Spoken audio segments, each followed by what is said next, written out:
अस्सलामुअलैकुम, मैं हूं फरजीन अमीन। चाइना और इंडिया के दरमियान जो डेवलपमेंट्स होती रही वो हम आपको बताते रहे, पर अब ये टॉपिक बहुत ज़्यादा सीरियस हो गया है और जो प्रिडिक्टेबल भी था कि किस तरीके से कुछ ऐसे बयान आए हैं इंडिया के चीफ ऑफ आर्मी स्टाफ की तरफ से जिसने चीज़ों को बहुत ज़्यादा इग्नाइट कर दिया है। और चाइना ने बाकायदा एक कानून पास किया है जो किसी भी किस्म के मिलिट्री एक्शन को बॉर्डर पर लेजिटिमाइज कर देती है। अब मैं ये क्यों कह रही हूँ कि लेजिटिमाइज कर देती है, पहले क्यों लीगल नहीं था, अब कैसे लीगल हो जाएगा, इस बारे में मैं आपको बताऊंगी। लेकिन पाकिस्तान को हर टॉपिक में घुसाने की जो आदत है इंडिया की और इंडिया की मिलिट्री की, वो चेंज नहीं हो सकती। इनके चीफ ऑफ आर्मी स्टाफ ने क्या कहा है, सबसे पहले उस बात पे आ जाते हैं। Pakistan China indulging in proxy war to destabilise Jammu and Kashmir, यानी पाकिस्तान और चाइना मिलकर प्रॉक्सी वॉर इंडल्ज कर रहे हैं ताकि मकबूजा जम्मू और कश्मीर की यहाँ पे बात हो रही है कि उसको डिस्टेबलाइज किया जा सके।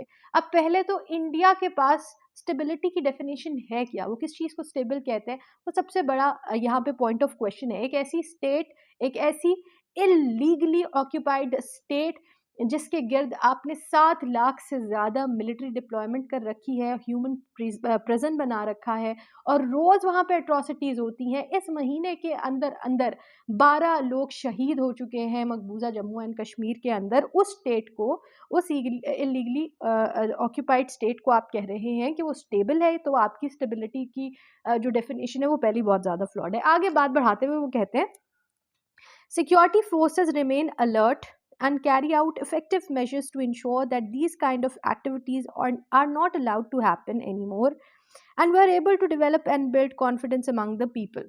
वो कहते हैं कि सिक्योरिटी फोर्सेस को कहा गया है कि वो अलर्ट रहें और इस तरह की कोई भी एक्टिविटी अगर होगी तो हम उसको होने की इजाज़त नहीं देंगे और हम इस काबिल हैं कि हम लोगों के अंदर कॉन्फिडेंस बिल्ड कर सकते हैं। जो सबसे बड़ा इन पे झूठ है, वहाँ के लोग इन पे बिल्कुल ट्रस्ट नहीं करते। Whenever situation is fine and there is peace, वो कहते हैं जब भी हालात अच्छे होते हैं और वहाँ पे अमन होता है, they will create a situation like fear mongering amongst the people. जब भी हालात अच्छे होते हैं, अमन होता है, तो ये से मुराद पाकिस्तान और चाइना ऐसी सिचुएशन क्रिएट कर देते हैं जिससे खौफ फैलता है लोगों के दरमियान।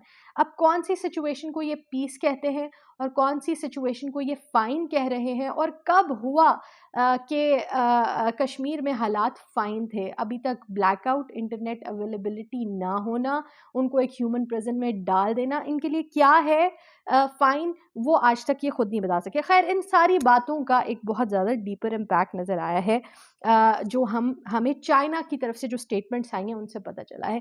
चाइना ने क्या किया है, चाइना ने एक लॉ बताया है कि वो इन्फोर्स करेंगे और अपनी टेरिटोरियल इंटेग्रिटी के लिए जो भी एक्शन लेना पड़ा उस पे काम किया जाएगा। कहा क्या जा रहा है, China adopts land borders law amid regional tensions, vowing to better protect territorial integrity at legal levels। बाद में कहा जाता है, sovereignty and territorial integrity of People's Republic of China are sacred and inviolable। अब जब ये कहते हैं कि रीजनल टेंशन्स को देखते हुए इस लॉ को माना जा रहा है कि अब टेरिटोरियल इंटेग्रिटी को लीगल लेवल्स पे और बेहतर तरीके से प्रोटेक्ट किया जाएगा। और इस बात को आगे बढ़ाते हुए कहा गया कि weapons can be used against those who illegally cross the borders, यानी जो हमारे बॉर्डर्स हैं, जो हम हदूद मानते हैं बॉर्डर्स को, उनको क्रॉस करने की अगर किसी ने कोशिश की तो उनके खिलाफ वेपन्स को भी इस्तेमाल किया जा सकता है।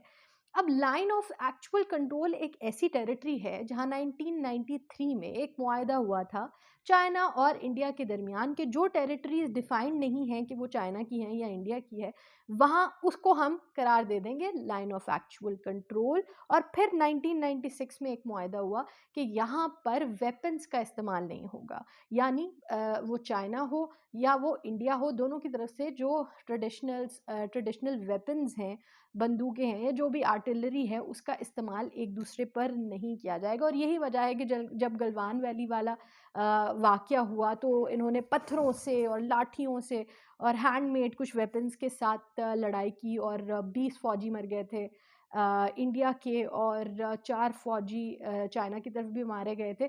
तो ये कैजुअल्टीज़ जो हैं वो बग़ैर किसी वेपन्स के सामने आई थी। अब जो 1993 और 1996 के मुआहदे थे, इसको बिल्कुल मलियामेट कर दिया है चाइना ने, और चाइना ने लीगलाइज कर दिया है कि अपनी टेरिटरी, अपने बॉर्डर की सिक्योरिटी के लिए, जो हम समझते हैं कि ये सॉवरन इलाका हमारी हमारी सोवेनिटी के अंदर आता है, चाइना के बॉर्डर के अंदर आता है, उसकी हिफाजत के लिए हम हर हद तक जाएंगे। और आपको बता दें कि दोनों तरफ, इंडिया और चाइना, लाइन ऑफ कंट्रोल के दोनों तरफ मिलिट्री प्रेपरेशन बहुत ज़्यादा बढ़ गया है।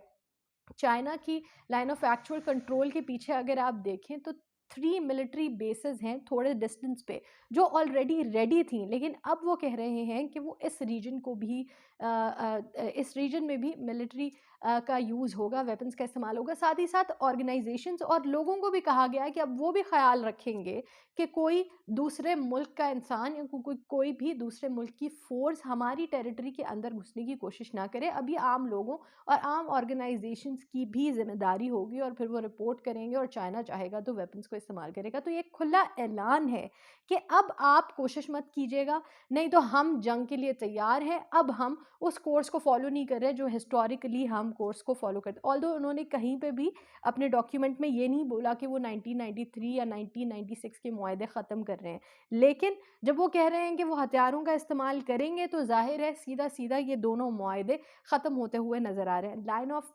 कंट्रोल और लाइन ऑफ एक्चुअल कंट्रोल में ज़्यादा डिस्टेंस नहीं है। तो इस वक्त इंडिया ने जो सूरत हाल क्रिएट कर दी है दुनिया के लिए, पाकिस्तान की तरफ भी बहुत हॉस्टाइल एटीट्यूड है इंडिया का, और लाइन ऑफ कंट्रोल पे हालात अच्छे नहीं हैं, क्योंकि मकबूजा जम्मू और कश्मीर में हालात अच्छे नहीं हैं। इनके जो पुंछ के जंगलात हैं उसमें अभी भी इनकी झड़पें जारी हैं, और फिर जो लोग इस वक्त रह रहे हैं कश्मीर में, उनके लिए हालात बहुत ज़्यादा मुश्किल कर दिए गए हैं। और लाइन ऑफ एक्चुअल कंट्रोल पे आपको पता है कि लास्ट ईयर में 2020 से ऑनवर्ड्स हालात बेहतर हुए ही नहीं, और अभी पिछले एक महीने में 15 दिनों में ख़ास कर सबसे ज़्यादा इग्नाइट होता हुआ नज़र आ रहा है सिनो इंडियन कॉन्फ्लिक्ट। तो ये किस हद तक आगे जाएगा, किस हद तक एस्केलेट होगा, उसको अभी प्रिडिक्ट करना इज़ नॉट पॉसिबल। पर आपकी क्या प्रिडिक्शन है, हमें ज़रूर बताएं।